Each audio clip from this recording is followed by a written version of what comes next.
Bible నిజ సంఘటనలు ఇవి. ఇందులో కూడా కథలు ఉన్నాయి, కానీ ఇవి నిజమైన కథలు, నిజ సంఘటనలు, చరిత్ర, హిస్టరీ. నిన్నటి చరిత్ర ఉంది, ఈనాటి న్యూస్ ఉంది, రేపటి ప్రవచనం ఉంది. బైబిల్ అంటే నిన్నటి చరిత్ర ఉంది, ఈ రోజు అవసరమైన విషయాలు న్యూస్ ఉంది, రేపు జరగబోయే ప్రవచనం కూడా బైబిల్లో ఉంది. కాబట్టి ఇంత శ్రేష్టమైన గ్రంథం మరెక్కడ దొరకదు.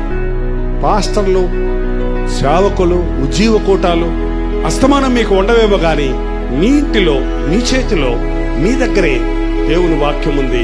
మీరు చదివితే దుష్టుల ఆలోచన చొప్పున నడువక, పాపుల మార్గమున నిలువక, అపహాసకులు కూర్చుండ చోట కూర్చుండక, యెహోవా ధర్మశాస్త్రం వల్ల ఆనందించుచు దివారాత్రములు దానిని ధ్యానించేవాడు ధన్యుడు. అట్టివాడు ఆకు వాడక తన కాలమందు ఫలమిచ్చు చెట్టు వలె ఉండను, అతడు చేయనదంతయు సఫలమగును. నీ జీవితంలో సక్సెస్ కావాలంటే బైబిల్ చదువు. ఏది తప్పు, ఏది రైట్, ఏం చెయ్యాలి అనే సందిగ్ధతో ఉన్నప్పుడు బైబిల్ తెరిచి చదువు. నువ్వు నడవవలసిన మార్గాన్ని నీకు చూపిస్తుంది.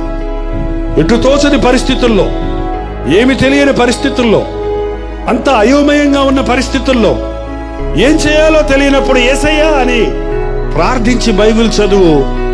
ఏం చేయాలో జీవము కలిగిన బైబిల్లోని మాటలు నిన్ను నడిపిస్తాయి.